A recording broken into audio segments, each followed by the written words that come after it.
Murakaza neza mu kiganiro cyacu amahitamo yanjye. Uno munsi twishimiye guhura n'umukobwa akora akazi kadasanzwe mu bakobwa ariko kabubatse. Nkuko twababwiye ubushize, amahitamo yawe ni umwuga uba warahisemo ariko ufite kugira akamaro abandi, ukaba wabanspira kuzakora umwuga nk'uwawe. Ngiye nitwa Uwadede Umutoni, reka mbareke n'umushitsi wacu abibwira. Murakoze kunyakira, nitwa Umurerwa Aline, nkuko yabivuze mwubatsi.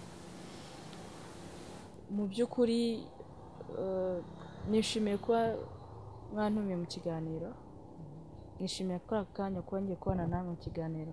Murakoze. Ntabwo bisanzwe kubona abari bakora ako kazi. Byagenze gute kubwira wowe wumva ugakunze unashaka kugakora n'ubu ukaba ukakora? Mu busanzwe ngewe ntabwo, nubwo nkora ibijyanye n'ubwubatsi, amashuri yisumbuye secondaire nize ibijyanye na comptabilité, puis muri université niga ibijyanye na business na administration. Urumva mu by'ukuri kuba najya muri domaine y'ubwubatsi nuko ni ikintu nisanze nkunda, ni akazi nasanze nkunda.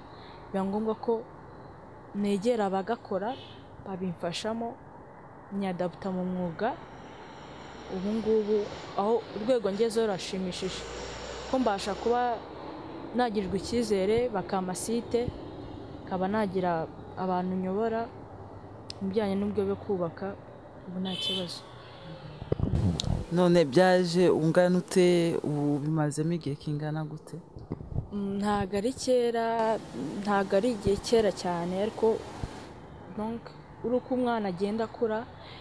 Tuzi ko iyo ukiri umwana wenda uvuga ngo nzaba umuganga, nzaba umwarimu, ariko uko ugenda ukura bitewe n'imyaka cyangwa aho ugeze, niho ubasha kwicaraho ugatekerezwa, eske ko mbona wenda muri iki gihe akazi kabuze, cyangwa ku isoko ry'umurimo hakaba hakeneye abantu bize ibi, eske njye nabigenza gute kugira nisange muri uwo mwuga, mbone n'uburyo nabaho ku isoko ry'umurimo, kwiganira isoko, kuba na wenda nakubaka cyangwa nakubakisha. So rero byaje 2018 nari ndangije université, ko secondaire nari ndangije 2014. Ndangije ndavuga eske ko ngarutse mu Rwanda kandi nkaba mbona ibintu byarahindutse, ni ikihe kintu nakora kikamfasha kuba nabaho ubuzima nifuza cyangwa ubuzima bwiza. Kumva tuba tugomba gukora turi bato kugira twubake future yacu neza. So niko guhitamo kuganira n'abafite abashiti banjye benshi b'abenjeniyeri, baranganije hamwe. Aline rero ukunda gukora nibyo, ariko shiri kubute twegere, twe tuzagufasha. Babaza kuma nk'icyo nakwita nka stage.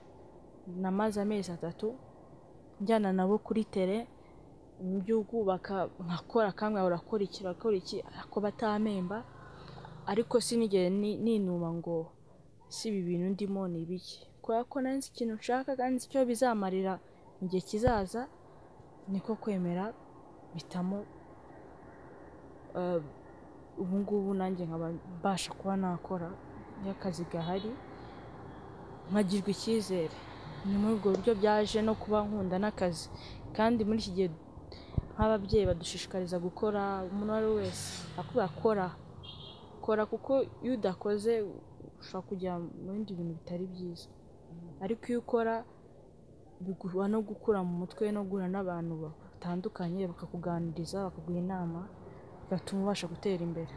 Urumva akazi ukoze bwa mbere utamenyereye kandi uhoramo, ugira challenge uhura nazo. Challenge ya mbere ni uguhura n'abantu bakuru, kandi ari wo muto kuri site ugasanga uyoboye abantu bakuru, abantu nka 80. Niba enjeniyeri avuze ati aba bantu niwe ngushinze, barakora ibi, agusigira mesure, aragusiga umurubaka wenda hano kugera hano uyu munsi, ariko wenda ugasanga hari ibyo bishe, ugira nk'ikintu cyo kuva eske umuntu mukuru ndahereye mutonganya kandi akazi kagende neza. Iyo ni challenge ya mbere. Iya kabiri ni ukuba kuri site ushobora kuba muri abantu 50, 45 ari abasore cyangwa ari abagabo, abandi 5 muri abakobwa. So akazi dukora ntago abakobwa benshi barakisangamo. Rimwe urabimubwira kumva ya sabye ngibyo nabishobora ntacyo, ariko naje gusanga ko iki kintu kijyanye no gukora sirito akazi katarimo abakobwa benshi, bisaba kuba ugakunze no kubuza ikintu ushaka. Ni igiki wabwira abakureba b'abakobwa kugira nabo bahe motivation kuba bagakora bakisantaleze? Motivation ya mbere cyo nababwira cya mbere ni gutinyuka kumva ko igihe ufite umutwe, ufite ubwenge, ufite imbaraga n'ubushake nta kintu cyakunanira. Cya kabiri, ikintu utasobanukiwe urabaza, ukegera umuntu ukamubaza ese ko wenda nkunda kazi n'urugero ko kuba ntwara indege cyangwa kubaka, ese bigenda biti?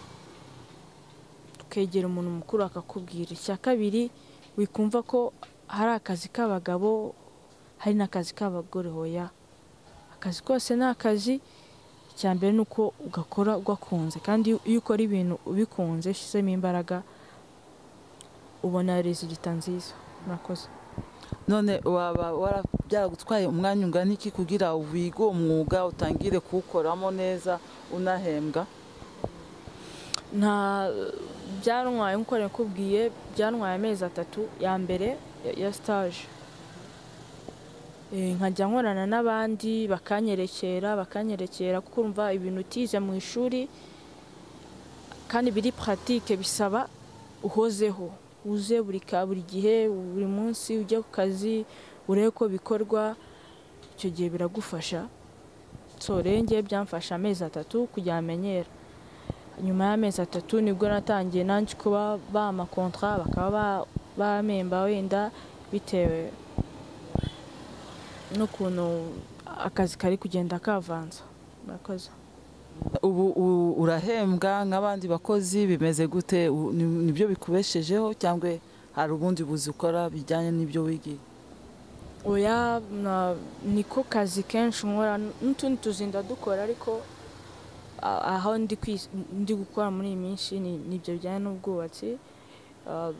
Ko mba mfite abankuriye, na boss yapatanye kavuga wenda munsi wenda nzuba ku muhanda Karongi.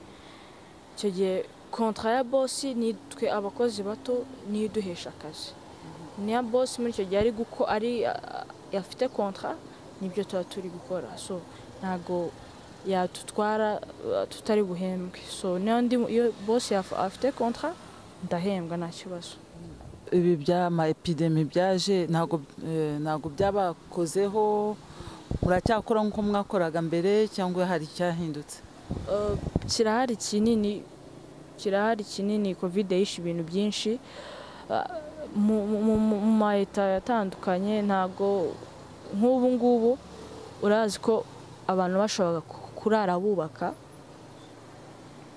Mvuze kuri side yacu nk'abantu wenda bashaka gukora n'akazi ari nijoro, mushaka kubaka, bamwe bakubaka ku manywa abandi bakubaka nijoro.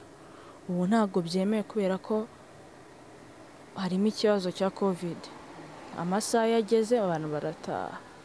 Cya kabiri, amafaranga yabaye make ku isoko, ibintu byinshi byarapfuye. Kandi kuri kote y'ubwubatsi bwo ibintu byinshi biva hanze. Hari ibintu bimwe na bimwe bitari kuboneka neza. So urumva rero akazi ntago kari kugenda neza nkuko mbere ya Covid byagendaga neza. Murakoze. Okay. Twishimiye kuba twaganiye nawe. Sinzi namba hari ikindi twari twibagiye wadufasha, wowe uzi umwuga wawe neza, watuma barumuna bacu badafite akazi bataragira n'amahitamo yabo bahitamo umwuga mukora? Murakoze. Nkuko nabivuze kare, nibitinyuke. Nta kazi k'abakobwa, nta kazi k'abahungu kabaho.